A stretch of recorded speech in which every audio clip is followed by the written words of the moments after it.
buenos días. Buen día. Buen día.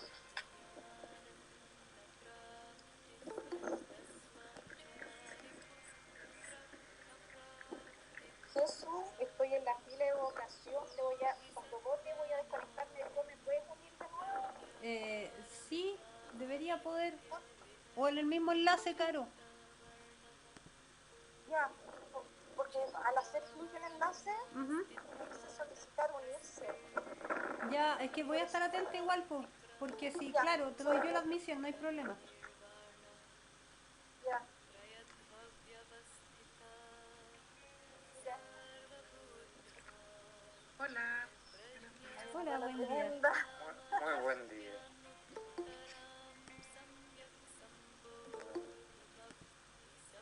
No alcancé a llamarlo maestro. Votaría a conciencia nomás. Es importante. A conciencia. Muy a conciencia.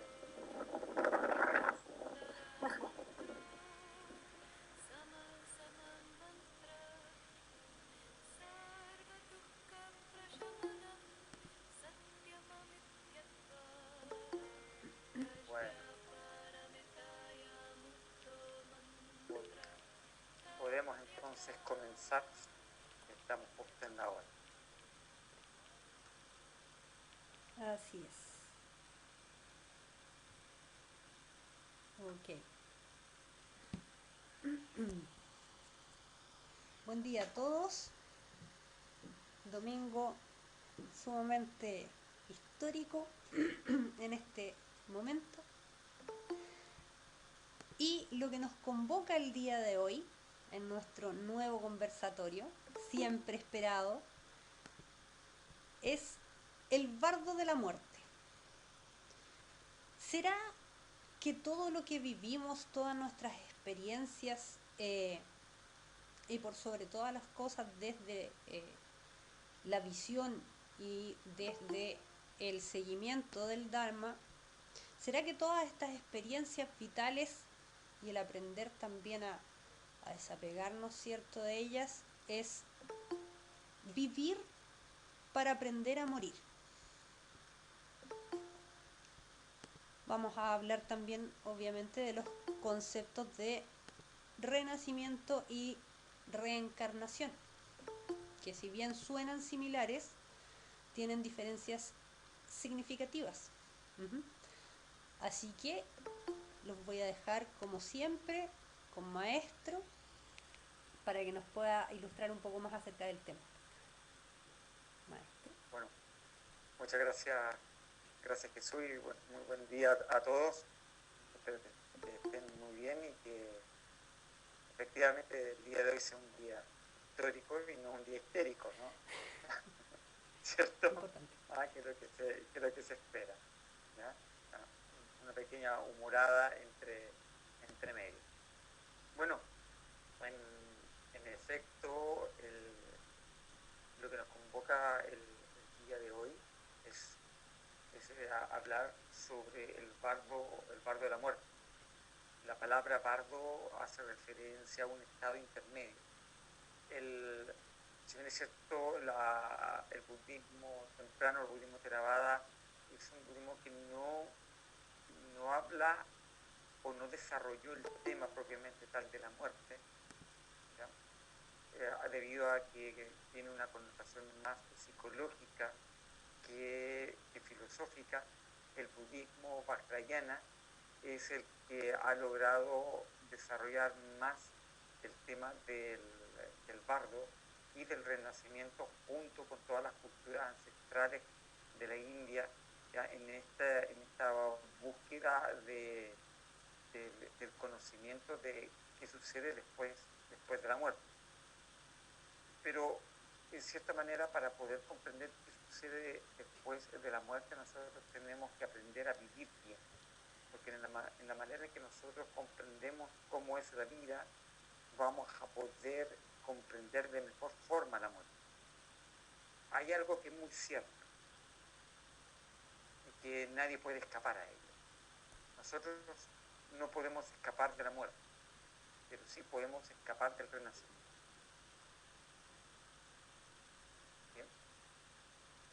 Y eso es así. Ahora, vamos a tomar ciertos elementos del budismo vajrayana para poder desarrollarlo, pero también vamos a tomar algunos aspectos filosóficos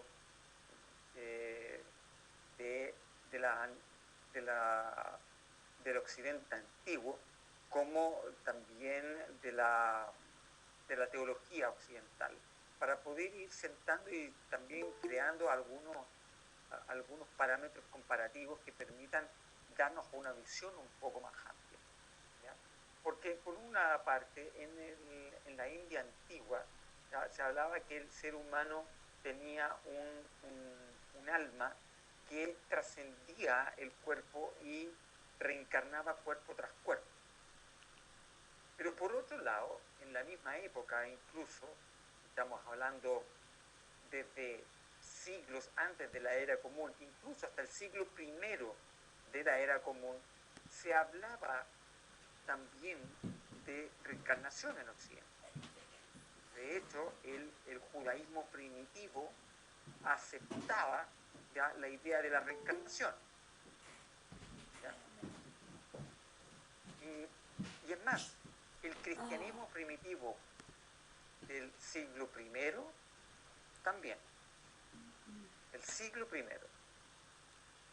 No obstante, después del tercer siglo de la era común, aparece un nuevo concepto que es la resurrección, ¿ya?, donde se postula entonces que el ser humano resucita, ¿cierto?, de acuerdo a la teología cristiana. Pero aquí se produce una variante, porque algunas corrientes indican que la resurrección es espiritual y otras variantes dicen que la resurrección es carnal, es material. Pero desde el punto de vista científico, ya que todo lo que es mente-materia está en constante cambio, es impermanente, desde la perspectiva budista también, no puede dar lugar a una resurrección y a un eternalismo físico, debido a que todo está cambiando, mutando constantemente. ¿Bien? No obstante, al parecer el concepto de resurrección se refiere a que este yo impermanente resucita en virtud de la toma de conciencia del individuo. Porque en el momento en que se genera la toma de conciencia ya no eres el mismo individuo. Entonces, desde un punto de vista también filosófico, podríamos hablar que existe la reencarnación en vida en el momento en que la persona sigue atado a sus propios patrones mentales. Estoy reencarnando los mismos patrones, pero o genero una resurrección en mí en el momento en que se toma conciencia, porque ya no eres el mismo ser, no eres la misma persona. De hecho, el Buda decía que no somos la misma persona momento a momento, pero se crea entonces una ilusoriedad de un yo permanente en el tiempo. Entonces, desde un punto de vista un poco más psicológico, el tema de la reencarnación y de la resurrección es completamente válido, pero no necesariamente desde el concepto de la muerte, ¿ya?, y el devenir.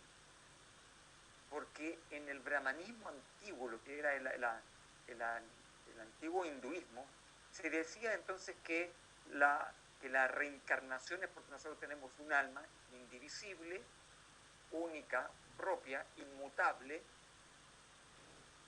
que que reencarna. Pero aquí nos encontramos con un problema, porque si el alma es la misma, vida tras vida, no permite generar evolución espiritual, porque siempre va a ser la misma.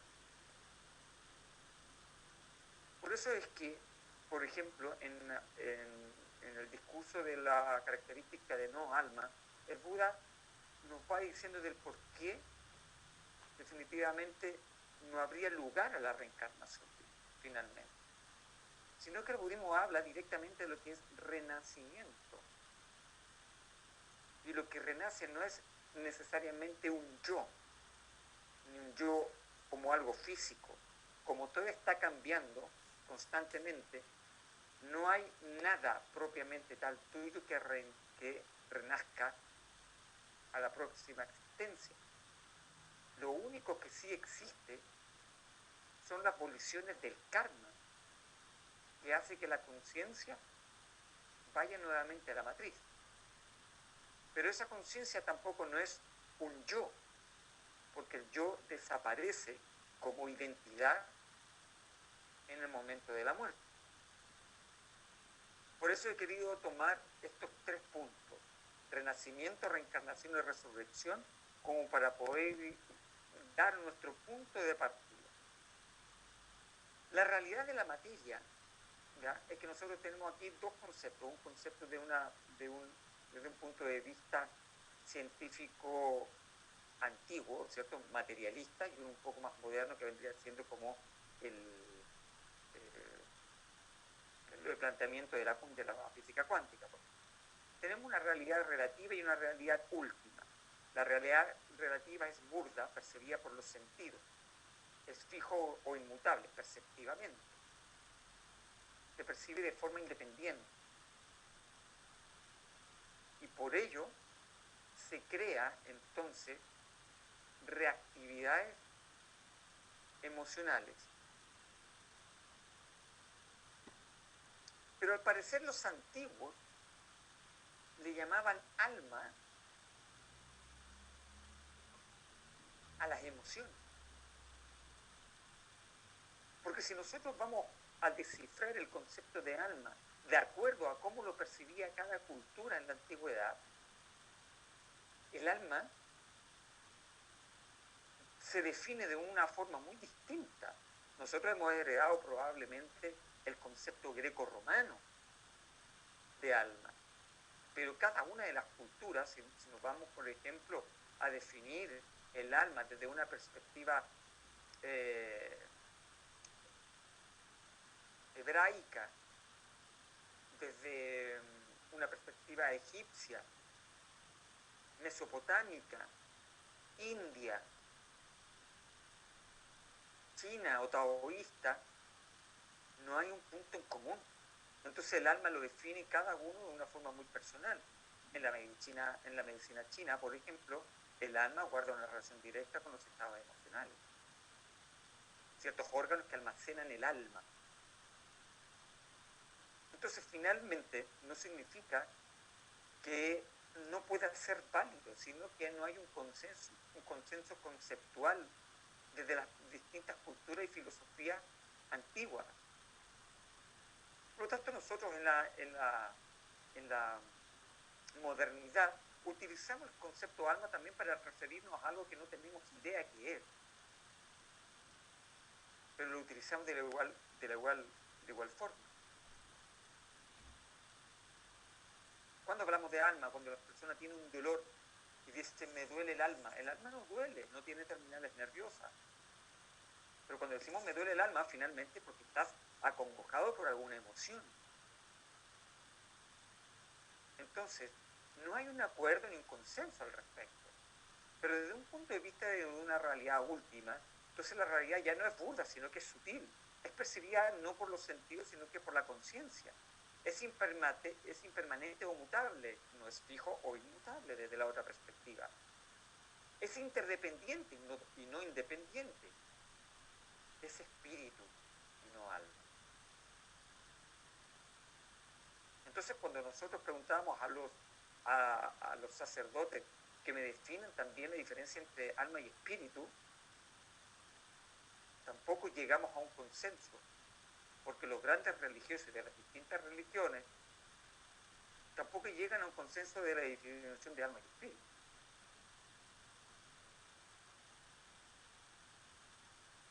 Entonces tenemos que empezar a resolver este conflicto. ¿Qué es lo que me permite evolucionar? Entonces el alma no permite evolucionar porque estaríamos hablando de algo, de emociones. está basado en un yo. Yo que percibo, yo el que siento la emoción. Pero en el espíritu está sujeto a la impermanencia de los fenómenos y a un no yo. Por lo tanto, está sujeto a la conciencia. No está sujeto directamente a un yo. Por lo tanto, es más fácil hablar de espíritu que de alma. De esa manera empezamos como a desvelar un poco de manera conceptual. Por otro lado, la conceptualización cosmológica de la vida en el brahmanismo antiguo y que también adoptó el budismo en sus distintas formas y en las distintas culturas también asiáticas, es lo que nosotros denominamos el samsara, y es finalmente la trampa del renacimiento y de la existencia cíclica, donde tenemos 3 reinos superiores y 3 reinos inferiores. El reino de los devas, ¿cierto?, que son de los dioses, pero cuando hablamos de dioses no estamos hablando de dioses del Olimpo, ¿ya? No estamos hablando como de dioses mitológicos, sino que estamos hablando de distintos estados de conciencia. Está el reino de los devas, que son el de los dioses, el reino de los asuras, que son de los llamados semidioses, y el reino humano. Y en los reinos espirituales inferiores está el reino animal, el reino de los pretas y el de los narakas. Y finalmente, el ser humano puede renacer en cualquiera de estos 6 reinos. ¿Basado en qué? En las experiencias acumuladas en su vida. Entonces, si yo he sido una persona maligna, de malas intenciones, de mucha ira, mucho miedo, mucho orgullo, etc., probablemente genere un renacimiento. A ver, pero tenemos que ver también que dentro de este samsara solamente existen 2 renacimientos que son corpóreos, que es el reino animal y el reino humano. Los otros reinos son reinos de estados mentales, elementales, básicos, donde se renace en un estado mental, no necesariamente corpóreo. Pero este samsara también tiene una doble interpretación, porque acá estamos hablando desde un punto de vista del renacimiento. Y el karma me va a llevar ahí, a cualquiera de estos 6 reinos. Pero también este samsara guarda una relación directa con estados mentales que yo voy pasando en mi día a día.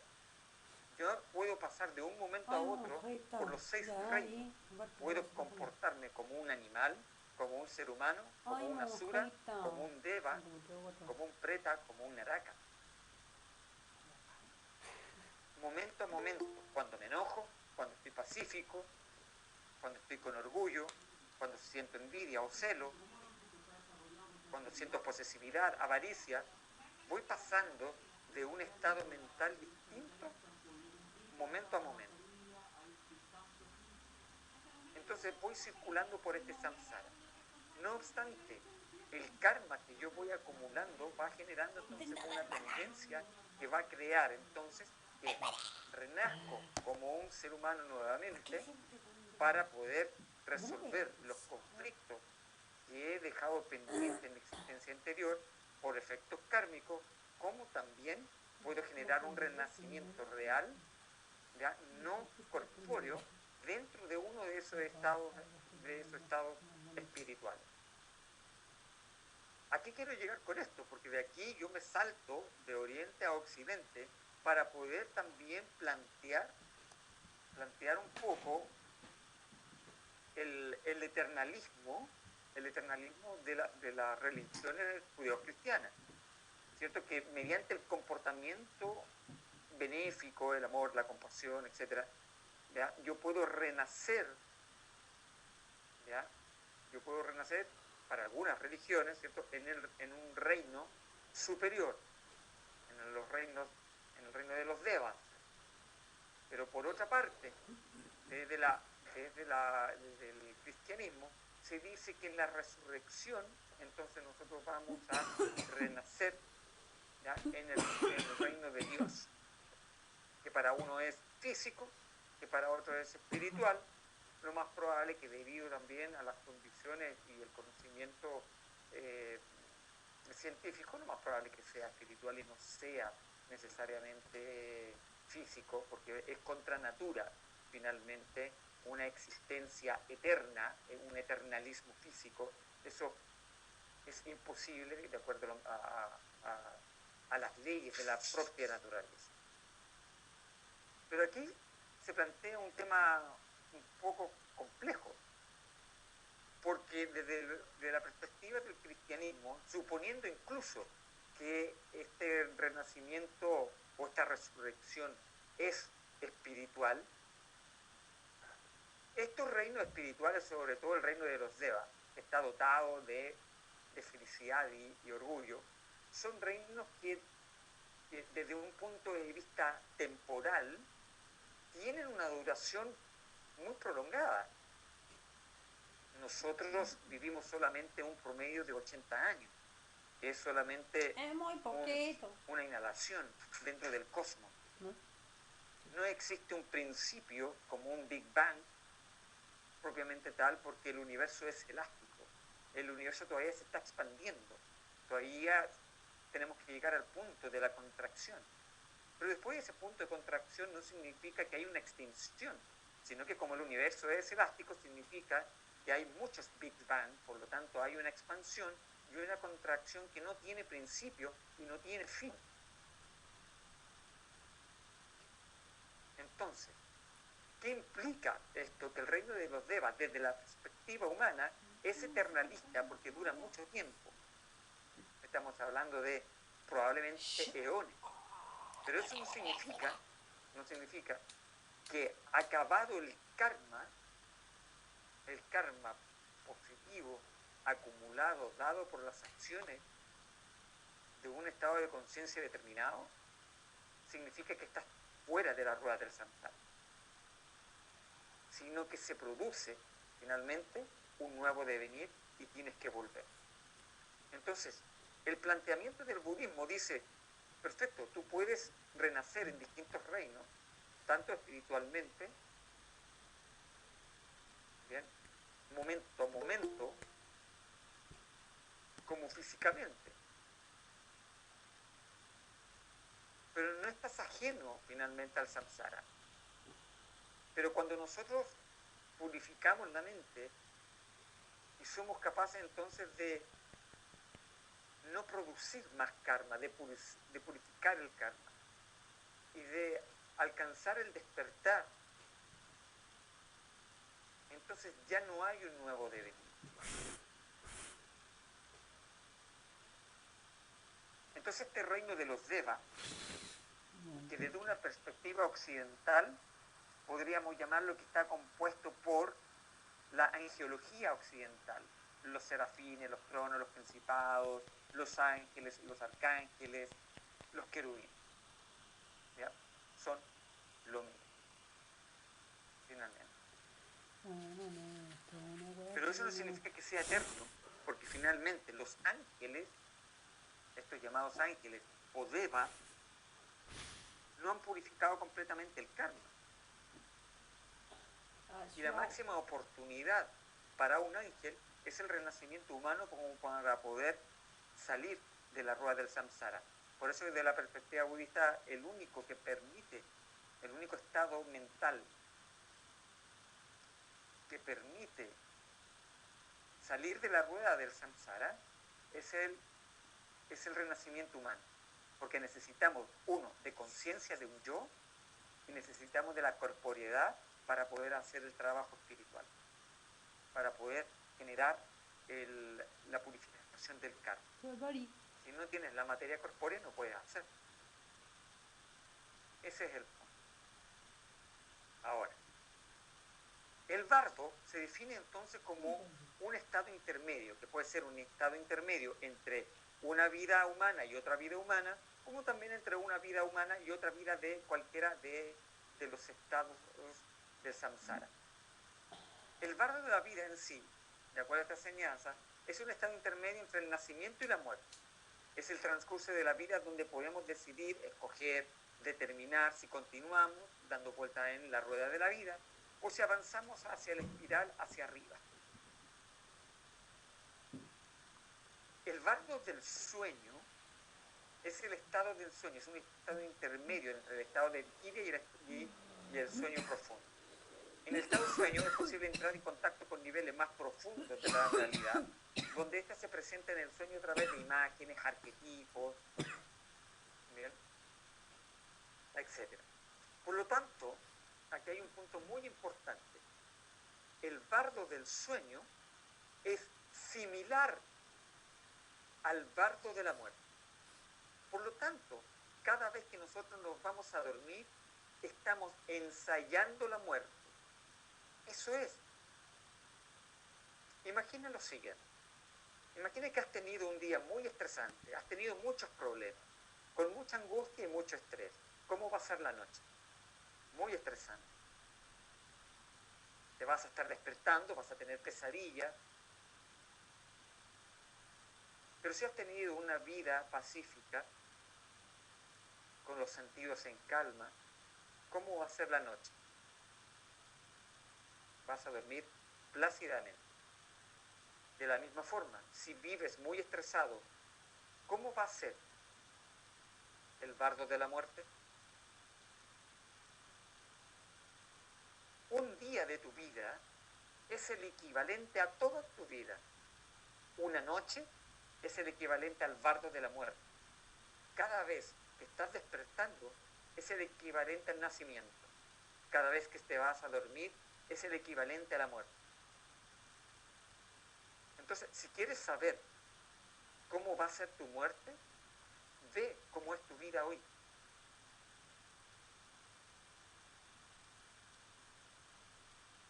Porque no basta con la visión cosmológica cristiana occidental de arrepentirse a último minuto. Porque el karma es karma.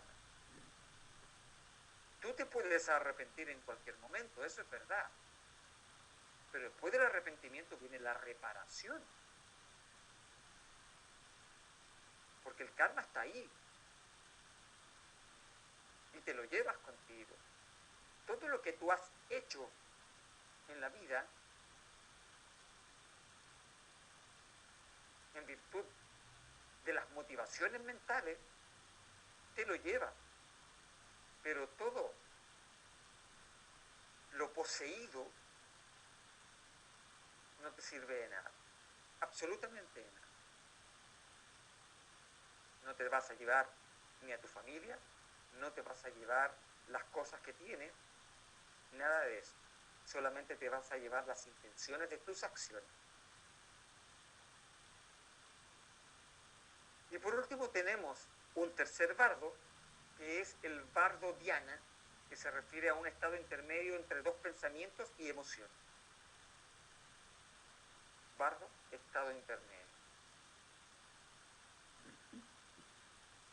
Hablar del bardo es muy amplio, pero nos vamos a atender más que nada al bardo o al tránsito de la muerte. En el tránsito de la muerte al renacimiento, ¿ya?, se divide en los siguientes grupos, en direcciones de renacimiento. Están, primero, los que renacen en forma inmediata o más tarde, los que ascienden a estados paradisíacos y celestiales dentro del samsara, y los que entran al reino infernal, que también son temporales. Cuidado, no son como los reinos que lo plantean, como lo plantea, ¿cierto?, el judeocristianismo, ¿cierto?, en un cielo eterno como en un infierno eterno. Eso es falso, nada es eterno finalmente. ¿Ya? Esos son conceptos eternalistas que finalmente lo único que hacen es atrapar la conciencia mediante el miedo. Todos los estados, por muy celestiales que sean, son impermanentes. Ahora tenemos la vivencia del bardo. La vivencia del bardo del momento de la muerte al renacimiento. Y acá nosotros tenemos tres tipos de etapas del bardo desde que nosotros morimos al renacimiento. El primero se llama el Chikai bardo, ya que es el bardo del momento de la muerte. Luego tenemos el segundo bardo, que es el Chongyit bardo, que es la experiencia de la realidad, ¿ya? Cuando se generan las visiones kármicas. Y tercero tenemos el Sitpa bardo, que es la búsqueda del renacimiento. Vamos a hablar un poco sobre ello. El proceso de la muerte, ¿ya? Que la vamos a llamar el Chakai bardo, que es la muerte primaria, que se produce en el primer día, ¿cierto? En el momento que se genera el impacto de la muerte, ¿bien? Donde tenemos una cognición de la materia, percepción, sensación y factores mentales, ¿ya? Todas las percepciones comienzan a desaparecer una a una. Factores mentales como los pensamientos, la idea, las formas abstractas y los recuerdos desaparecen, ¿ya? De la conciencia, del yo. Luego las sensaciones, las emociones, las manifestaciones, las sensaciones sensitivas, conscientes e inconscientes. Luego las percepciones, ¿bien? Se van apagando, ¿ya? Ahora, va a depender de qué forma tú estás muriendo. Si mueres mediante un impacto, esto se produce solamente en un momento, ¿ya? En un lapsus de momento. Pero si estás muriendo en casa, por ejemplo, ¿ya? Se va a tomar todo, esto va a ser un tiempo. Entonces, los factores mentales desaparecen, las sensaciones desaparecen y las percepciones lentamente comienzan a apagarse, tanto tacto, olfato, gusto, visión, audición, hasta que posteriormente la percepción de la materia también empieza a deslumbrarse. No hay percepción de temperatura, ni de fluidez, ni de los gases, ni de las contracciones, ni de los movimientos internos del cuerpo. En este proceso de la muerte primaria, ¿ya? Se produce de la siguiente forma. Primero, todos los patrones mentales, o sea, todo lo que forma la identidad del yo va desapareciendo, ¿ya? Hasta que básicamente nos quedamos con la vacuidad del espíritu, que vendría siendo finalmente el contenido o la caja contenedora de todos los contenidos kármicos que van a generar finalmente el próximo devenir. Entonces, en ese momento, nos quedamos solamente con este campo de información, pero probablemente vamos a tener una conciencia muy, muy sutil, de un yo, muy sutil. Y en ese momento es cuando se produce la visión del túnel, ¿ya? Esa visión ilusoria que dice, oh, yo vi a mi mamá que estaba muerta, a mi abuelo, a mis tíos, etc. Bueno, no estás viendo a los tíos, no estás viendo, sino que finalmente ya es una ilusión de la mente. Porque se genera una conciencia sutil donde se producen visiones kármicos de la vida reciente manifestados del inconsciente, de acuerdo a los reinos del samsara. Entonces, en ese momento, cuando tú ves a todas aquellas personas que ya no están contigo, son finalmente visiones, ¿ya? De deseos ocultos que quedaron truncados por el hecho de que estas personas desaparecieron. Por ejemplo, se te murió tu abuelito a los 15 años. Te tuviste que adaptar a la necesidad de no tener que ver más a tu abuelo. Entonces, ese deseo quedó truncado ahí, pero se va a manifestar en el túnel. Por eso es que tú vas a ver a tu abuelo. ¿Bien? Pero es una ilusión. Es meramente una ilusión porque es el deseo que quedó truncado que se manifiesta ahí. Por lo tanto, todo se va a manifestar ahí en el barro.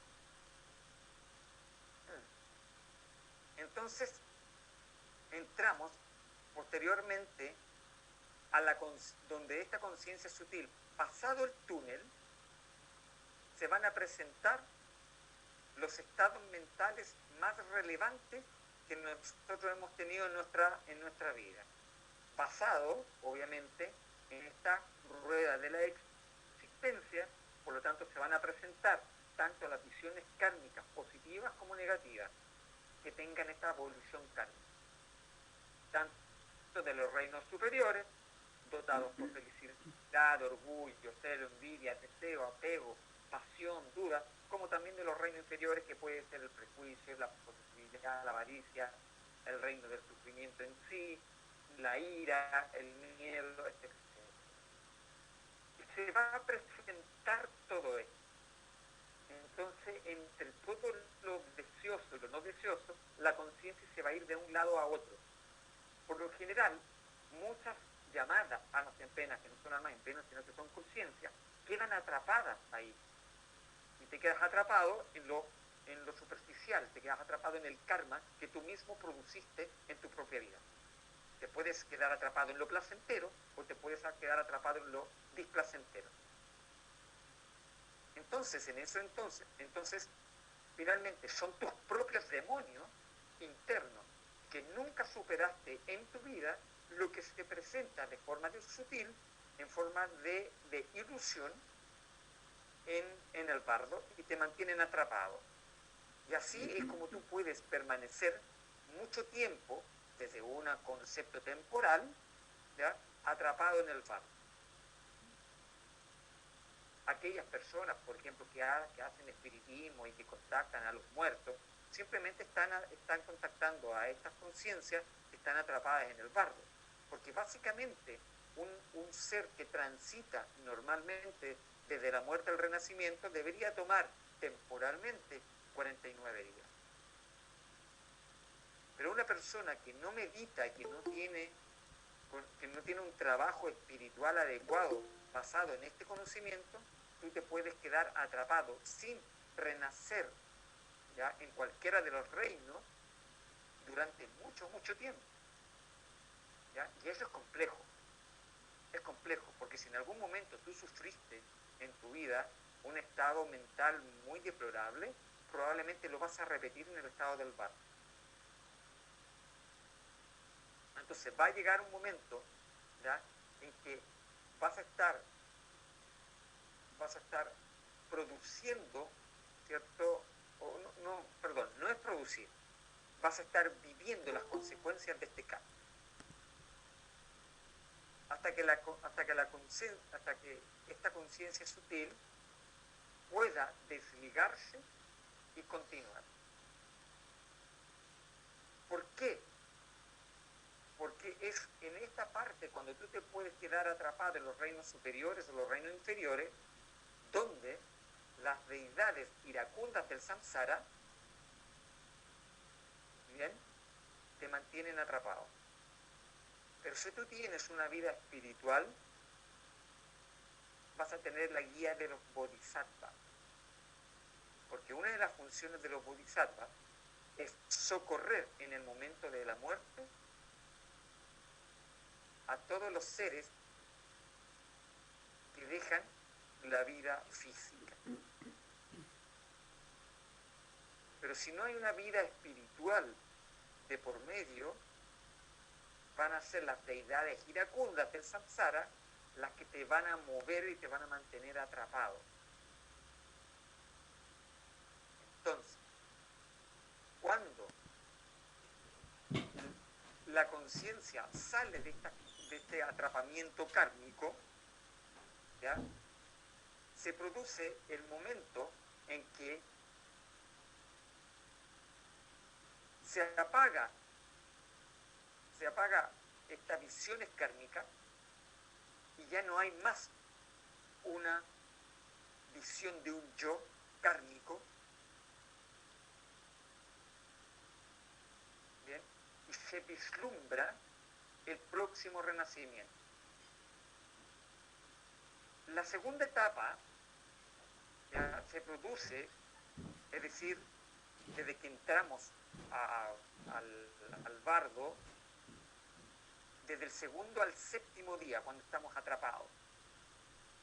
Pero después del octavo día, al 49º día, es cuando se produce la conciencia de reconexión. Por lo tanto, va a ser la abolición del mismo karma la que te va a llevar a redireccionar a la matriz. Por lo tanto, es verdadero desde cierto punto de vista que nosotros elegimos a nuestros padres, pero no porque nuestros padres o porque no nos guste, sino que es finalmente una elección basada en el karma. Entonces ni siquiera es una elección porque no lo estoy eligiendo, sino que el karma es el que me dice te vas por ahí porque finalmente es lo que tú has hecho. Tú promoviste este estado mental en ti, entonces esto es, ¿ya? Pero no hay una elección cognitiva propiamente tal. A eso es lo que yo me quiero referir. Entonces en ese momento se produce la desconexión de la conciencia con el karma, ¿ya?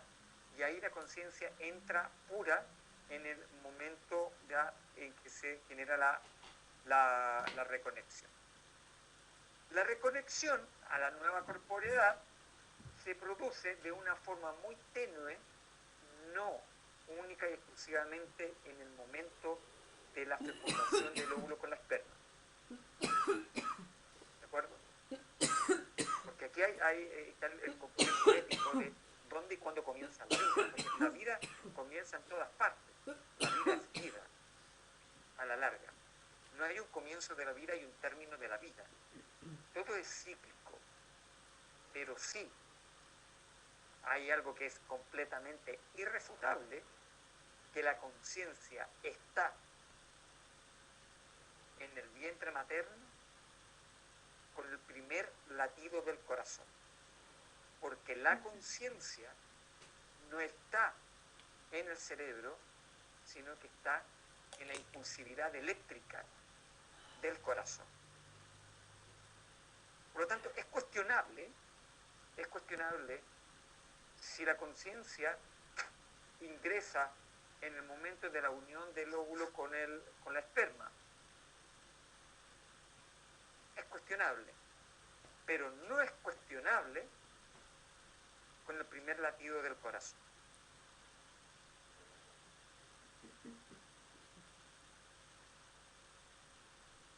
¿Qué reflexiones podemos tener con respecto a esto? El renacimiento se produce por la abolición del karma, contenida en la memoria inconsciente, por lo que es inevitable.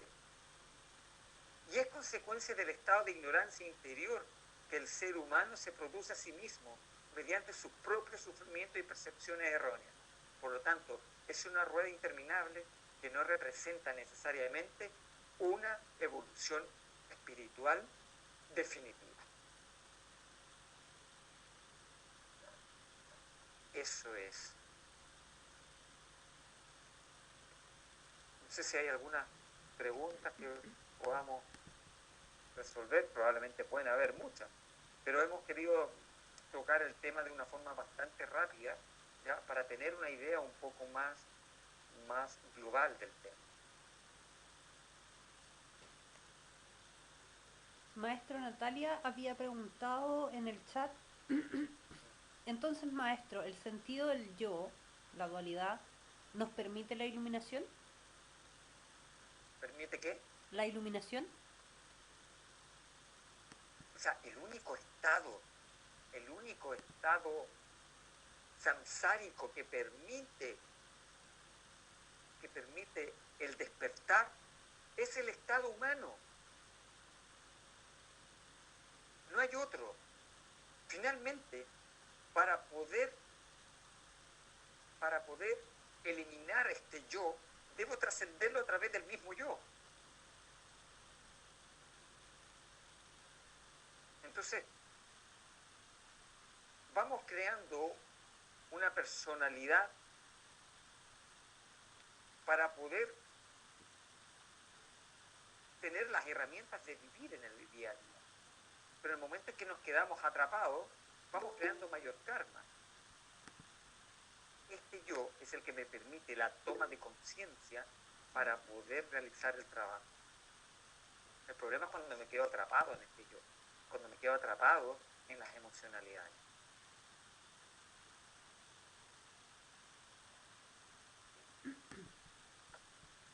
Maestro, Carolina Joffre preguntó, ¿es posible alcanzar la iluminación en el estado de bardo?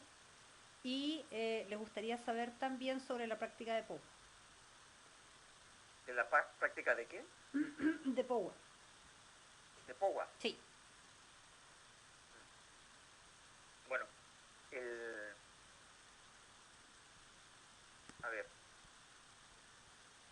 Repítame la primera pregunta, porque me quedé anclada en Ujú. la segunda. ¿Es posible Perdón. alcanzar la iluminación en el estado del bardo? Ya.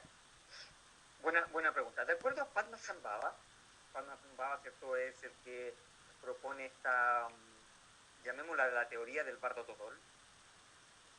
Se dice que sí. Ya hay distintas técnicas que obviamente a través de ciertos ejercicios preliminares basados en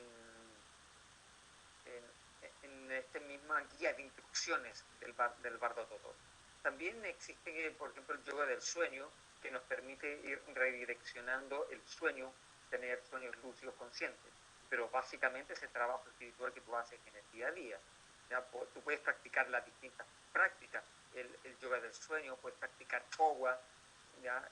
Puedes practicar las instrucciones del bardo todol, pero si realmente estás atado al samsara y a las emociones, ¿ya? Y no haces un trabajo espiritual, no estás unido a una sangha, no meditas todos los días, no practicas el octuple sendero, los 4 pensamientos ilimitados, no eres una persona amorosa y benevolente,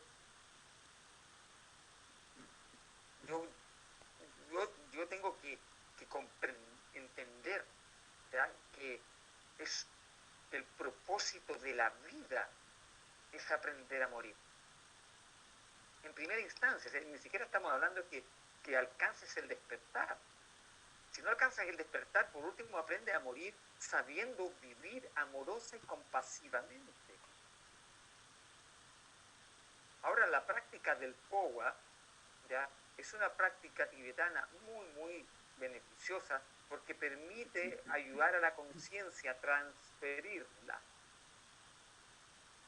Pero como digo anteriormente, yo puedo hacer powa, pero no practico en mi día a día la bodhicitta, estoy atrapado igual. ¿Se entiende? ¿Se entiende? Cuidado, porque yo me puedo quedar atrapado en una práctica como si estuviera comprando indulgencias practicables. Voy a hacer esta práctica, con esto tengo resuelto el problema del samsara. Todo eso se da en un marco, de una transformación personal.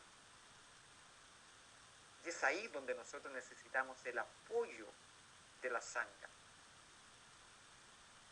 Pero hablemos de quiénes son la sangha, tanto el maestro como todas las personas que son los practicantes, porque tienen toda una práctica y un objetivo en común.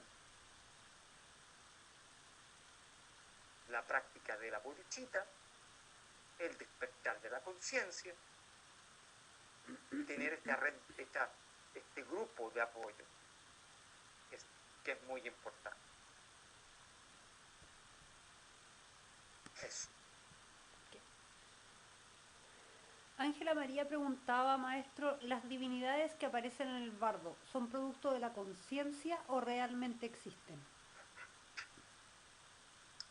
Las dos cosas. Son producto de tu conciencia, ¿ya? Porque tú en el día a día también pasas por distintos estados del bardo, por lo tanto también puedes estar en un reino celestial. Cuando tú estás haciendo una práctica espiritual, por ejemplo, ¿ya? Y llenas tu corazón de amor, lleno de bodhicitta, estás en un reino celestial. Reino significa estado mental. ¿Ya? Por lo tanto, existe desde este punto de vista, como existe también, ¿ya? A nivel cosmológico o a nivel etérico, también existe. De las dos realidades. Ok. Las siguientes son muchas preguntas. Voy a tratar de ir por parte. La primera es, ¿todos los seres al momento de la muerte pasan por las mismas fases del bardo de la muerte y del Chonjit bardo? Todos pasamos por todas las etapas del bardo, ¿ya? La única diferencia es que, por ejemplo, los animales tienen una conciencia de un yo muy, muy sutil, ¿ya? Pero tienen conciencia también. Recordemos que de una u otra manera, ¿ya? Una conciencia como un ser humano podría renacer en forma de animal. Se puede. Por ejemplo, un delincuente común, ¿qué tipo de comportamiento tiene? Como un animal, ¿cierto? Como un animal. Y está produciendo karma como un animal. Puede renacer como ser humano, pero de acuerdo al karma, las posibilidades se empiezan a ampliar también. Puede renacer como un animal, como puede renacer dentro de los reinos inferiores. Por eso es que también los animales debemos verlos como nuestros hermanos menores, que están en una existencia, ¿ya?, temporal, simplemente experimentando el karma. Ahora, siempre nosotros vamos a ir de una forma evolutiva, vamos evolucionando, en teoría,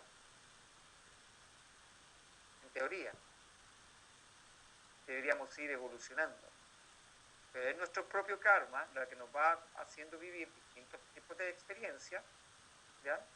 Y de acuerdo a nuestro trabajo espiritual, nosotros vamos tomando también nuestras propias decisiones, si involucrarme en este tipo de experiencias o no involucrarme en este tipo de experiencias.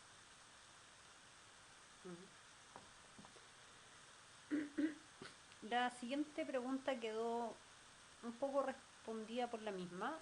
La visión de las deidades tántricas, bodhisattvas y de las luces pertenecientes a los reinos samsáricos es para todos igual, incluidos los animales. No entendí la pregunta.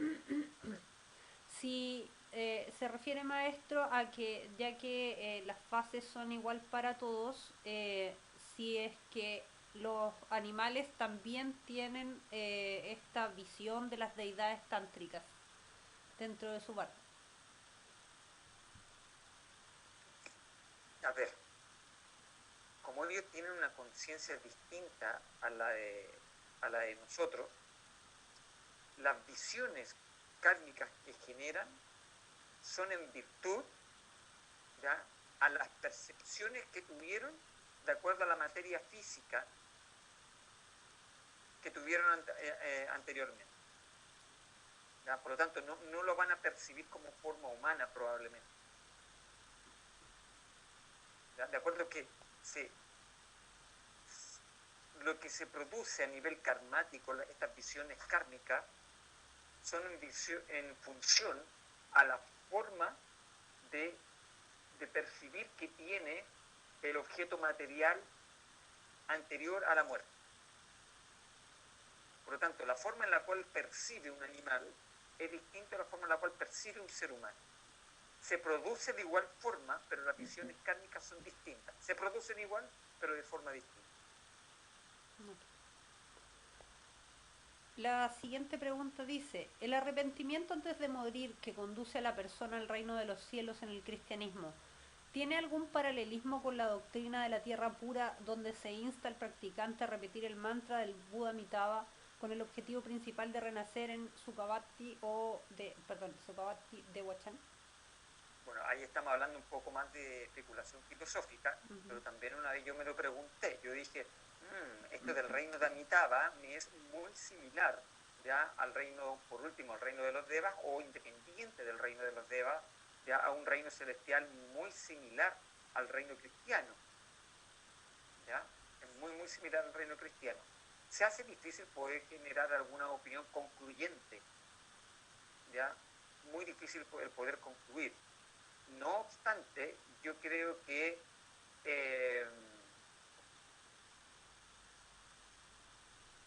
como digo, creo, y como se basa en una creencia, no indica obviamente que pueda ser así, pero puede existir precisamente una similitud muy, muy grande entre el planteamiento del cielo del cielo conceptual cristiano con este cielo de Amitabha, ¿ya? No obstante, yo me quedo también con una visión un poco más prefectaria del cristianismo, pero eso lo vamos a ver incluso para el mes de diciembre. Acuérdense que el mes de diciembre tenemos las religiones comparadas, ¿ya? Y ahí vamos a hablar obviamente del cristianismo primitivo y del budismo, ¿ya? ¿Por qué digo el budismo primitivo?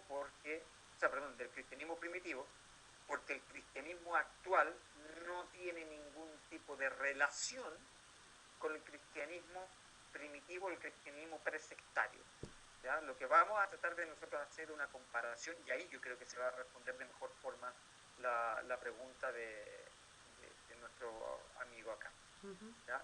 Que ahí vamos a ver efectivamente cómo se planteaba la espiritualidad en el siglo primero, ¿ya?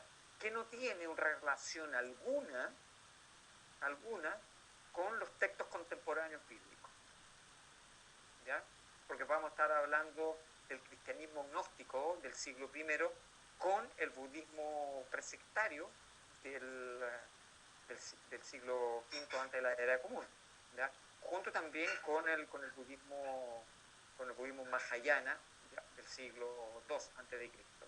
Y ahí vamos a ver muchos paralelismos y creo que para aquellas personas, por supuesto, que tienen una visión todavía cristiana, ya va a tener una visión mucho más amplia de lo que es o de lo que fue el cristianismo en sus tiempos. Desde la perspectiva budista, el Cristo es considerado un gran bodhisattva, ¿ya? Por lo tanto, se van a dar cuenta que el cielo propuesto por el Cristo del siglo primero, ¿ya? Es más similar al nirvana que a los reinos celestiales del samsara, que finalmente es lo que están promoviendo las religiones judeo-cristianas. Porque el cristianismo occidental contemporáneo, me refiero contemporáneo después del siglo III en adelante, hasta la actualidad, con el judaísmo y con el islam, plantean ya un tipo de reino muy similar, pero que es samsárico. ¿Ya? Es samsárico, ¿ya? Entonces creo que junto con lo que hemos visto el día de hoy, que creo que ha sido como el puente para lo que nos depara las últimas dos conversatorios, nos vamos a poder asentar de mejor forma, ¿ya? Una filosofía budista con una, atención aquí, con una filosofía precristiana o con una filosofía cristiana primitiva, no con una religión, ¿ya? Y para eso obviamente vamos a tener que dejar de lado los textos occidentales contemporáneos, ¿ya? Y vamos a tener que evocarnos un poco, ¿ya? A poder generar una especie de comparación entre los textos antiguos primitivos, como los textos, ¿cierto?, encontrados en Nag Hammadi, ¿ya? Junto con los textos budistas para que podamos observar ahí. Y de eso nos vamos a encargar en el mes de diciembre, porque sabemos que ahora, el mes de noviembre, vamos a tener un pequeño descanso de nuestro conversatorio, pero vamos a terminar el año con estos dos temas muy, muy interesantes que vamos a abordar el primer domingo de diciembre y el segundo domingo de diciembre, y ahí estaríamos terminando el año. Maestro, quedaron muchas preguntas en el chat. Este tema movió harto. No sé si les parece, en honor al tiempo, si dejo las preguntas en la zanga o si se pueden copiar al grupo WhatsApp y podemos tal vez dejar alguna respuesta ahí como para hacerlo más tarde.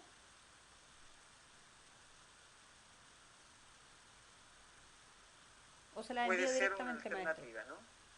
Puede ser una alternativa, probablemente copiar esas preguntas, publicarlas en el chat, y luego lo que podríamos hacer es enviar un audio, ¿cierto?, con con una pequeña explicación a cada una de esas preguntas, de manera tal que la puedan escuchar todos a través del grupo de WhatsApp. Sí, nos están preguntando justamente el enlace, maestro, para el grupo del WhatsApp se encuentra en el grupo de Facebook, ¿cierto? Sí, en el grupo de Facebook está ahí en la descripción, creo que está el grupo de WhatsApp. En el grupo de WhatsApp, en la descripción, está el grupo de Facebook. Ok, ok, ya. Me voy a encargar entonces de enviar las preguntas a la Sanga. Aquí veo que algunas ya pasaron. El resto las voy a también a copiar para que podamos dar respuesta a ellas. Muchas gracias a todos por la conexión del día de hoy. Muchas gracias por la atención, ¿ya? Espero que haya sido un tema muy interesante y llenador para el espíritu humano. Así que tengan un feliz día de mucha tranquilidad, ¿ya? Procuremos que así sea, ¿ya? Muchas bendiciones y que tengan una linda semana también. Gracias, Dios.